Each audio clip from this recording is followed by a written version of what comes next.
આજે ગુજરાતમાં જે મતદાન પૂરું થયું છે એમાં એક મને સવાલ જે આપ્યો છે એનું ટેલિગ્રામ અને યુટ્યુબ ઉપર આપણે વોટ મૂક્યો હતો, પોલ મૂક્યો હતો અને એમાં માત્ર 15 થી 19% જવાબ સાચા આવ્યા છે. સવાલ એ હતો કે ગુજરાતમાં આજે એટલે કે 7 મેના રોજ જે લોકસભાનું મતદાન થયું છે એમાં કુલ કેટલી સીટ ઉપર મતદાન થયું.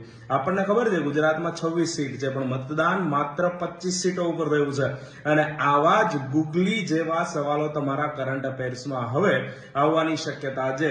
તો આપણે હવે આવતીકાલથી એટલે કે 8 મેના રોજથી રોજ સવારે 7 વાગે લાઈવ ડેઇલી કરંટ અફેર્સના લેક્ચર શરૂ કરી રહ્યા છીએ, જેમાં એલઆરડીમાં 40 માર્ક્સ અને પીએસઆઈમાં 25 થી 30 માર્ક્સ સુધીનું કરંટ અફેર્સ પૂછાવાની શક્યતા છે.